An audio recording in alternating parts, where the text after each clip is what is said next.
Hello friends, स्वागत है आपका जीएस बाय प्रशांत में।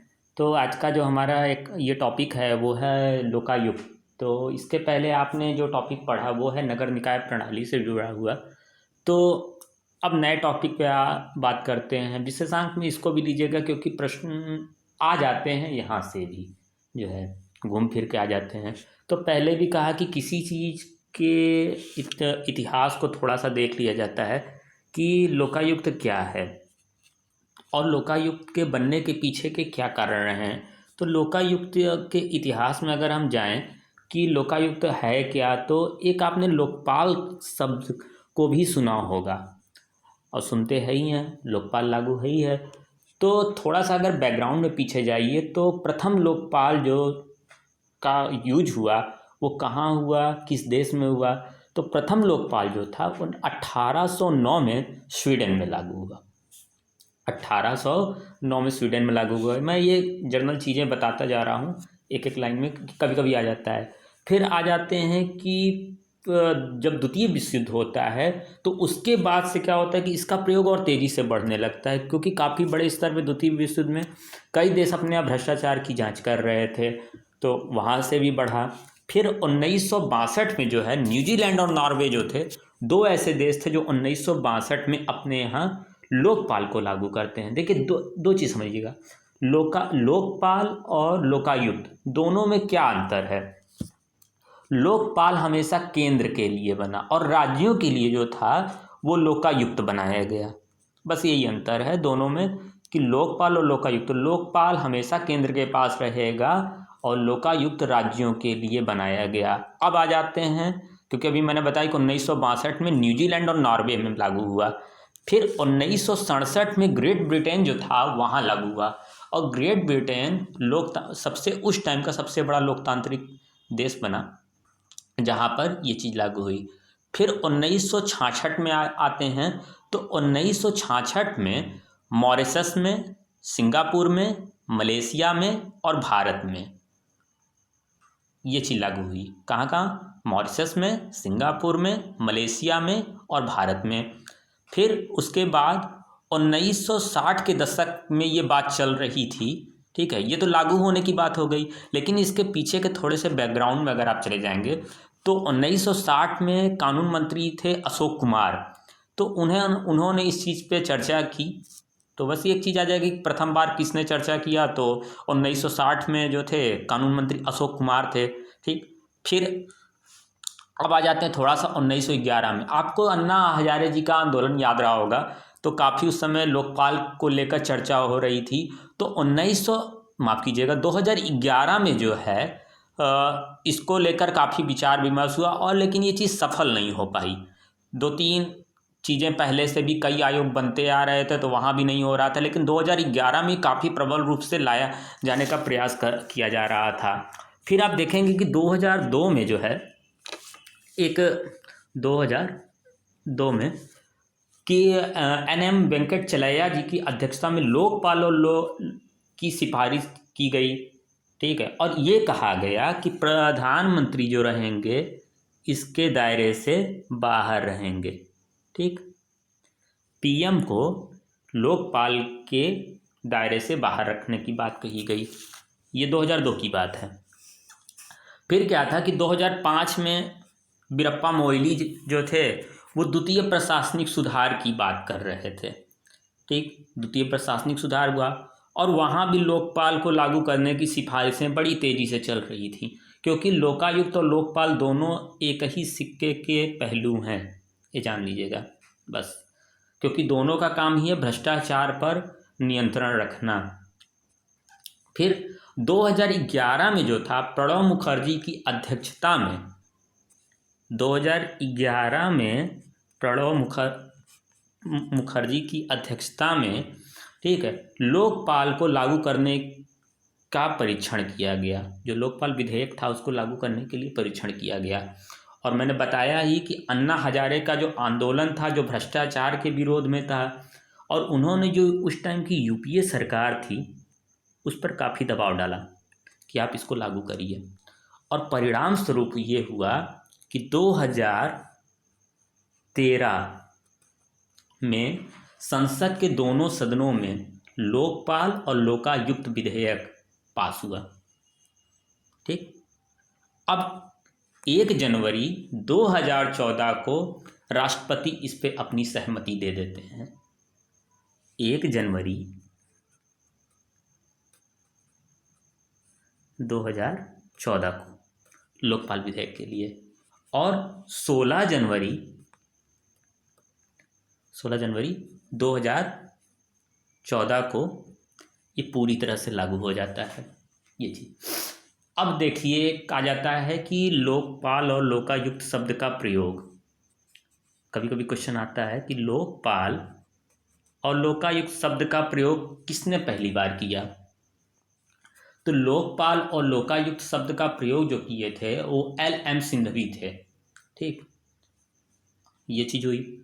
अब कभी कभी क्वेश्चन आ जाता है कि लाने का कारण क्या रहा।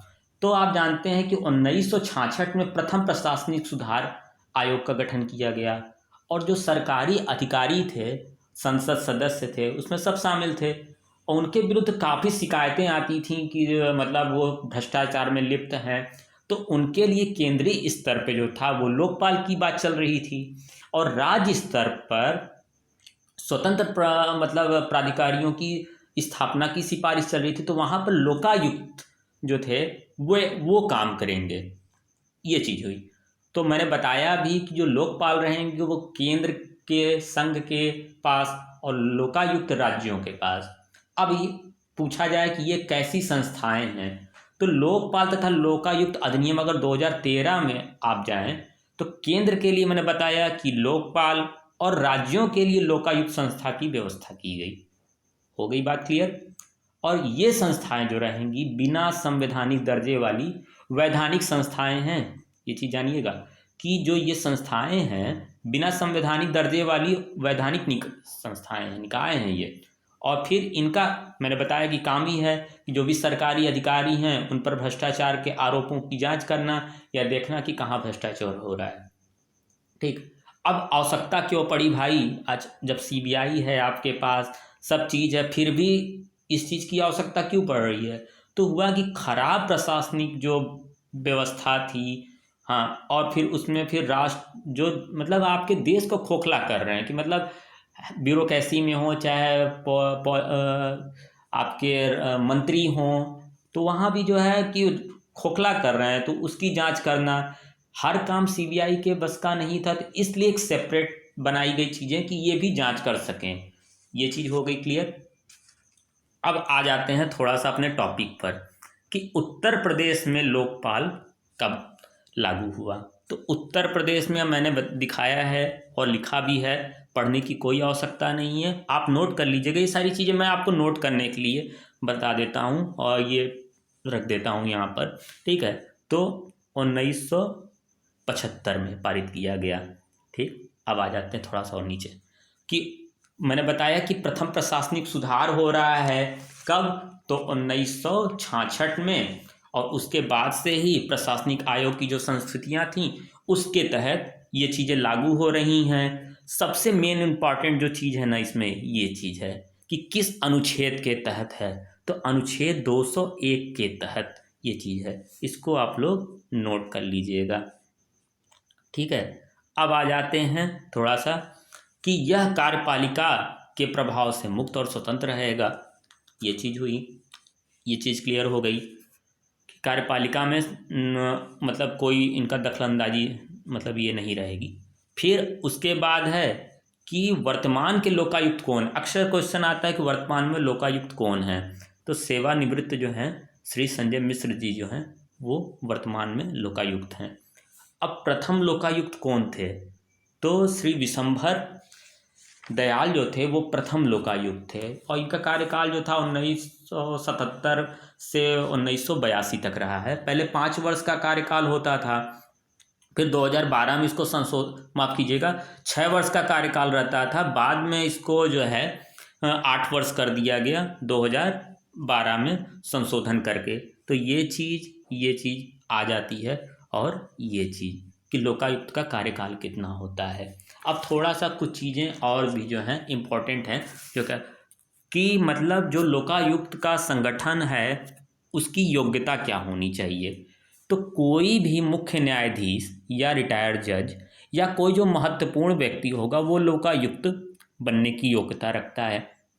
दूसरी कंडीशन कि लोकायुक्त में अधिकतम जो रहेंगे वो 8 सदस्य रहेंगे और आधे से जो अधिक सदस्य रहेंगे वे न्यायिक क्षेत्र से जुड़े हुए रहेंगे। फिर तीसरी चीज़ आ जाती है इसमें कि इन सदस्यों में अनुसूचित जाति, अनुसूचित जनजाति, पिछड़ी जाति, अल्पसंख्यक भी रहेंगे और महिलाओं के भी भरे जाने की व्यवस्था की गई है। ठीक, अब थोड़ा सा आ जाते हैं कि चयन समिति का में कौन रहेगा। तो इस मुख्यमंत्री जो रहते हैं वे अध्यक्ष रहते हैं। मुख्यमंत्री को अध्यक्ष बनाया जाता है। फिर उसके बाद विधानसभा के जो अध्यक्ष रहते हैं वे सदस्य रहते हैं और जो विधानसभा के विपक्ष के नेता रहते हैं वे भी सदस्य रहते हैं। और राज्यपाल द्वारा जो है निर्धारित कोई प्रतिष्ठित व्यक्ति भी रहते हैं। हाई कोर्ट के मुख्य न्यायाधीश या उनके द्वारा कोई चयनित व्यक्ति भी इन चयन समिति का हिस्सा हो सकता है।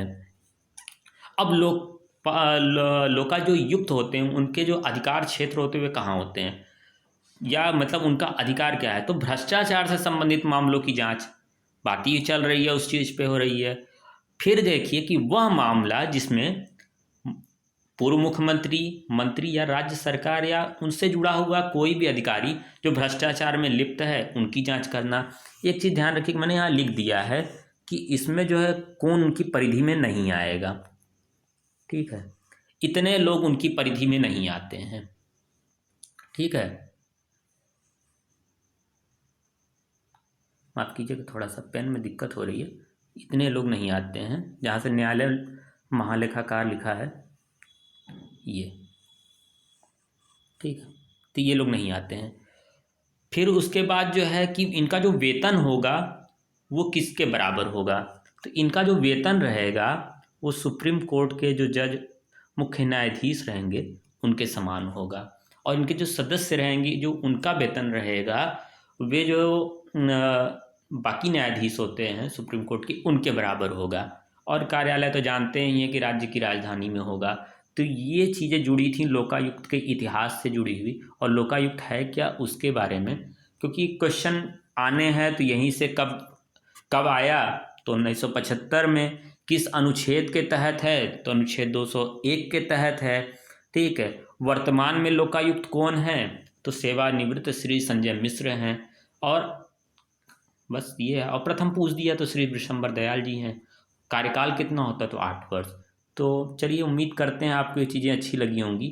तो अभी के लिए धन्यवाद।